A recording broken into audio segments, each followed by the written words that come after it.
नमस्कार छात्रों, मैं रूपाली विकास गुरु लक्ष्मणराव किर्लोस्कर विद्या मंदिर पलूस। बच्चों, आज हम हिंदी सुलभ भारती 7वीं कक्षा इनके बारे में जानकारी लेंगे। बच्चों, आप सभी ने मेला तो देखा ही है। मेला यानी यात्रा, उत्सव, प्रदर्शनी। सभी छात्र मेले में गए हैं। मेले में जाना सभी को अच्छा लगता है। बहुत सारे गाँवों में साल में से एक बार यह मेला जरूर लगता है। वहाँ के अलग अलग प्रकार की दुकानें, स्टॉल, जैसे कि खाद्य पदार्थ के स्टॉल, खिलौने के स्टॉल, रसोई घर की चीज़ों की दुकानें, जूते, कपड़े वगैरह वगैरह। उनके साथ साथ चक्रडोल, झूले, सीसॉ, मौत का कुआं, ऐसे जो खेल है, अलग अलग प्रकार के मनोरंजन के अनेक साधन होते हैं। तो मेले में जाना किसी को अच्छा नहीं लगता। यहाँ हम एक अलग ही मेले के बारे में देखेंगे और उसका नाम है वाचन मेला। बच्चों, हर एक पाठशाला में वाचन मेला लगाया जाता है। ग्रंथ प्रदर्शनी या पुस्तक मेला लगाया जाता है। उनमें विषय के अनुसार अलग अलग विभाग बनाए जाते हैं। बच्चों, इन विभागों में किशोर साहित्य, बाल कथा, नाटक, उपन्यास, पत्र पत्रिकाएँ, विज्ञान से संबंधित साहित्य, ऐतिहासिक, पौराणिक साहित्य रखे होते हैं। बच्चों, सिर्फ विद्यालय पाठशालाओं में ही नहीं, बहुत सारे गांवों में, शहरों में बहुत सारे बड़े बड़े ऐसे ग्रंथालय होते हैं या पुस्तकालय होते हैं। वहाँ भी ये पुस्तक प्रदर्शनी लगाई जाती है। पुस्तकें पढ़ने से हमें हमारा सिर्फ मनोरंजन ही नहीं बल्कि ज्ञान भी बढ़ जाता है। वाचन के कारण उच्चतम स्थान पर पहुँचे हुए महान व्यक्ति जैसे कि स्वामी विवेकानंद, वी. दा. Savarkar, Mahatma Gandhi, doctor Babasaheb Ambedkar, doctor APJ Abdul Kalam, doctor APJ Abdul Kalam, उनकी जन्मतिथि है 15 अक्टूबर और यह दिन हम वाचन प्रेरणा के दिन के रूप में मनाते हैं। तुम्हारे सामने एक चित्र दिखाई दे रहा है। इस चित्र का वाचन मेला का हम वर्णन करेंगे। एक बड़े खुले परिसर में यह मेला लगा है। मेले में बहुत से स्त्री पुरुष और बच्चे दिखाई दे रहे हैं। मेले में स्कूली गणवेश में कुछ छात्र छात्राएं दिखाई पड़ते हैं जो एक सुंदर पालकी में कुछ पुस्तकें रखकर पुस्तकों की शोभा यात्रा निकाल रहे हैं। इसमें पुस्तकों को पालकी में रखकर ले जाया जा रहा है।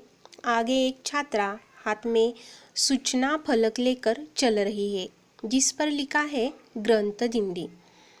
एक अन्य छात्रा के हाथ में एक सूचना फलक दिखाई दे रहा है जिस पर लिखा है पुस्तकों से पाए ज्ञान, जाने भाषाएं विज्ञान।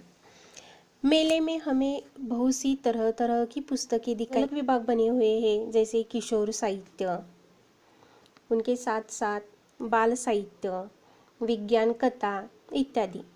हर एक विभाग में बहुत सारी पुस्तकें रखी हुई है। बाल साहित्य विभाग में ई बुक्स और ऑडियो बुक्स जैसे विभाग भी बने हुए हैं। इनमें रखा साहित्य डिजिटल रूप में है। पास ही विज्ञान कथा विभाग है। यहाँ एक छोटा लड़का एक लड़की से बाल साहित्य के बारे में कुछ पूछ रहा है। पीछे अनेक स्त्री पुरुष दिखाई दे रहे हैं। यहाँ जो स्त्री पुरुष दिखाई दे रहे हैं वहाँ शायद वयस्क साहित्य रखा हो। बच्चों, इस चित्र का वर्णन सभी छात्र अपनी कॉपी में लिखे तो अच्छा।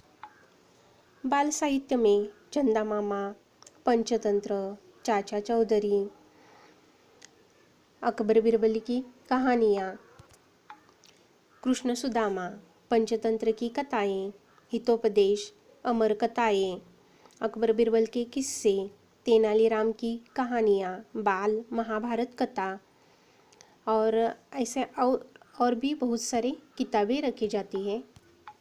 विज्ञान कथा में बाल विज्ञान कथाएँ, रोमांचक विज्ञान कथाएँ, बाल वैज्ञानिक कहानियाँ, ई बुक्स यानी इलेक्ट्रॉनिक पुस्तक, जैसे कि बाल भारती की किताबें, NCERT की किताबें, ऐसे उदाहरण दे सकते हैं। ऑडियो बुक्स यानी आवाज़ सुनाई देने वाले साधन, उदाहरण कैसेट, ऐसे साहित्य।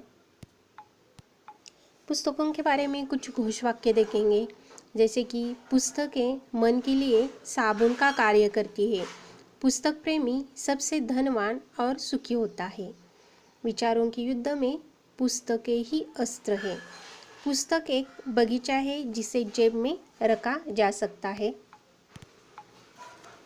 सूझे ना जब कोई निदान, पुस्तक से मिले समाधान, पुस्तक में होती नई खोज, पुस्तक से मिलती नई सोच, जब ना हो कोई संगी साथी, पुस्तक ही तब मन बहलाती, पुस्तक देती हमको ज्ञान जब होता मन परेशान, किताबों में इतना खजाना छुपा है जितना कोई लुटेरा कभी लूट नहीं सकता, लोगों को मारा जा सकता है, लेखकों को भी, लेकिन किताबों को मारना संभव नहीं है, बोलने से पहले सोचो, सोचने से पहले पढ़ो।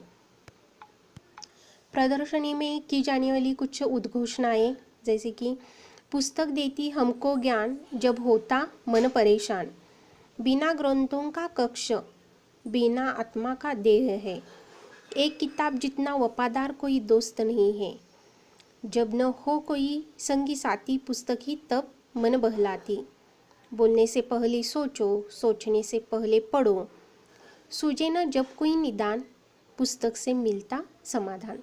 धन्यवाद छात्रों।